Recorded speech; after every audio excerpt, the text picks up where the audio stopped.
This is a white square. And it's also a wonderful, magical, miracle substance. And it's also carcinogenic, petroleum-based, and non-biodegradable. But hey, we're hobbyists. We're tabletop gamers. We're suckers for new products to spend our ducats on. New toys, new tools, new hobby materials. These are a few of my favorite things. Today I want to introduce you to a fabrication material we used to use all the time in the Hollywood special effects industry.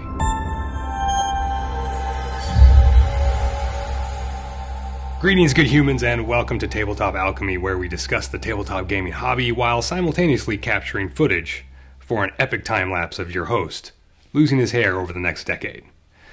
Alright, let's talk shop. Hobby shop, that is. This YouTube writing. Hey, who greenlit this script? Yeah, I'm talking to myself. Don't judge. This is Sintra. Not the Portuguese town, although it's spelled the same. Sintra is a brand name for sheets of expanded closed-cell polyvinyl chloride, aka PVC. That's right, this is the same stuff that all those pipes under your sink are made of. The expanded PVC, kind of like foamed PVC, is extruded in a sheet with a matte finish. It's available in different thicknesses, the most common being 2 mil, that's 2 millimeters, 3 mil, which is roughly 1/8 of an inch, and 6 mil, which is about a 1/4 inch thick. It's available all the way up to 1/2 inch, but that kind of density is typically only available from industrial supply places where you gotta buy like a metric shit ton of it at once. When I worked in the special effects shop back in the day, we typically had a bunch of 4x8 sheets of 1/4 inch on hand, and a few of the 1/8 inch, maybe a sheet of the 1/2 inch now and then. We'd use it for covering large areas that needed strong support or basing, but we'd also build all kinds of things out of it, from sections of spaceships to rocky cliff forms to nurnies. What's a nurnie? Nurnies is a technical term we used to use that has sort of gone away. I think the new nomenclature is greebles or greebling.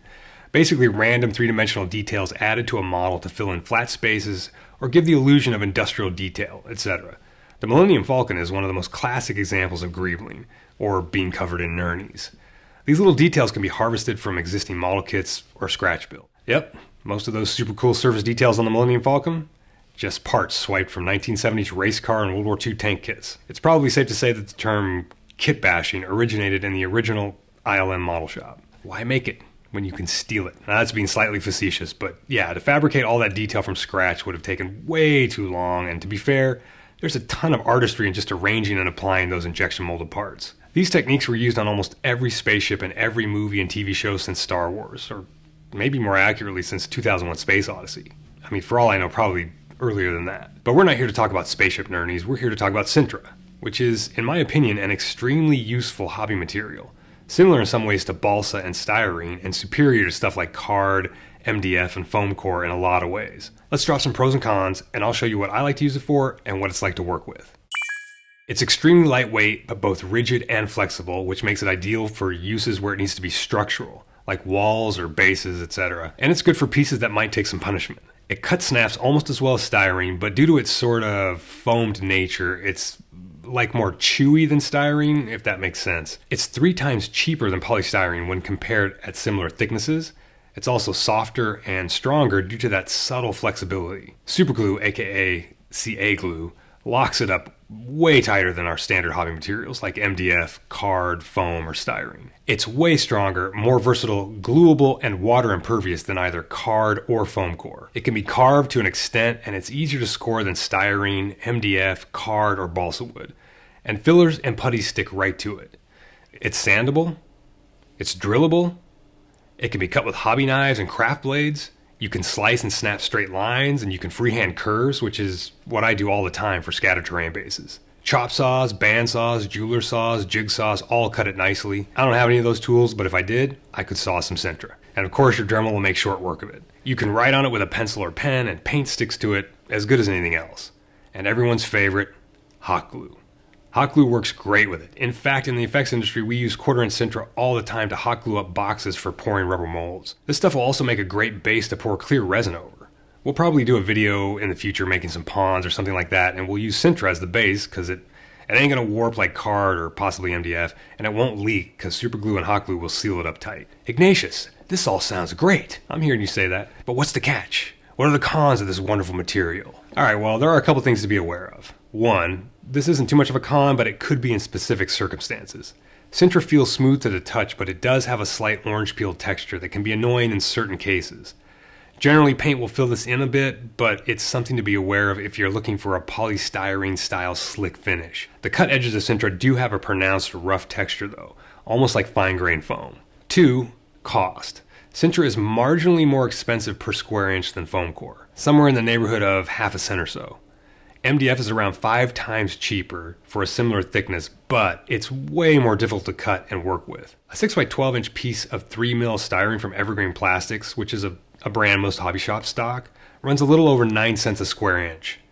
In contrast, most sheets of Sintra run about 3 cents a square inch. The issue is you usually gotta buy multiple sheets, but then you'll have more stuff for more building. If you were to say laminate sheets of 0.06 styrene to make your own 1/8 inch piece of material, the cost would be almost double, and now you have a denser, harder material to work with. And thick styrene is not really available other than through industrial suppliers, and that actually brings us to con number 3, availability. This is probably the biggest con for Sintra. It's readily available online and in some hardware stores, but it's generally not stocked by hobby shops. Typically nowadays it's used a lot in sign fabrication. Like signs you get printed for things, and like those real estate signs that are on the side of the road, so you can go snag some of those. Get yourself some Sintra. I'm not advocating theft. Let's be clear. It was a joke. They're out there. Alright, we'll look at a few websites in a bit where you can get your greedy hands on it for decent prices though. I haven't really scratch built any structures of my own in my hobby journey so far, but I know the general consensus for the best material to make, say in particular, fantasy type houses is XPS, expanded polystyrene foam, or actual foam core with one of the paper layers removed, because foam presents a very nice surface for scribing or pressing wood or stone texture into. And I love XPS foam. I use it quite a bit for terrain. It's light, car's easy, all that good stuff. But what if you wanted to make a sci-fi building, or a cyberpunk cafe, or a slab-sided military bunker, or some other structure with raised sharp edges, or rounded hard-edged details? And you wanted it to be strong, and you want a material easy to work with. Most folks would turn to polystyrene, which is totally fine and works well in a lot of cases. But cost, workability, and glueability all point to Sintra possibly being a better choice. Also, this little sci-fi barricade obviously should have been airbrushed and masked for real painting. I just wanted to get some paint on these test pieces so you could see what Sintra's like after putting some paint down. I want to make it clear that I'm not suggesting Sintra as a one-to-one replacement for polystyrene, or any of the other materials we typically use in this hobby. I think using the material you think will work best, or you can get your hands on, for whatever you're trying to achieve is of course the best way to go. Every time. My intention is just to let you know about this other material that you may not have heard of and might be able to add to your arsenal of hobby munitions. Like, there's no way Sintra is going to replace 0.02 or 0.06 millimeter styrene as a detail medium, like when you need something super thin for layering or whatever.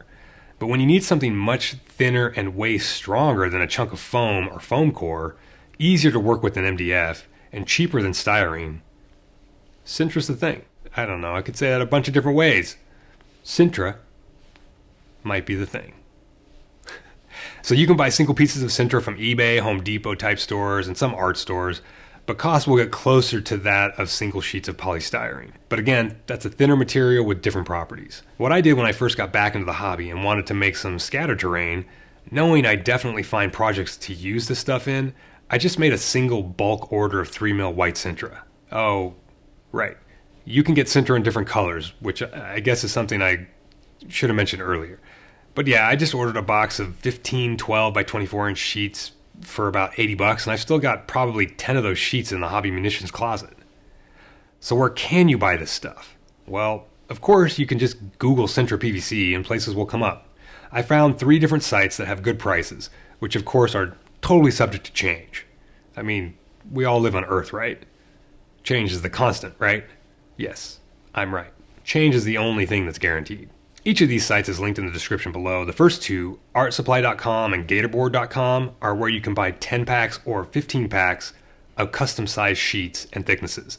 And the Amazon link is to a single 2-foot by 4-foot sheet. Of course, shipping costs are going to vary depending on where you live and whenever you place an order, but you can find plenty of places to buy a single sheet if you just want to test it out. I got this chunk of 1/4 inch black Sintra and this 3mm red Sintra on eBay. Now, if you have a pack of Sintra boards stashed away, you'll all of a sudden just be able to start making stuff whenever. Instead of like buying a bunch of MDF discs to put your miniature trees on, you can cut out some random curvy shapes and put them trees on that instead. You can bevel the edge so minis will stand on the edge of the terrain, and the pieces will blend into the tabletop a little better. Or if you need a cyberpunk sci-fi barricade wall, you can scratch build something with rounded corners and scribe details, and you can drop it a few times and it's all good. So there you go, that's my Sinter video.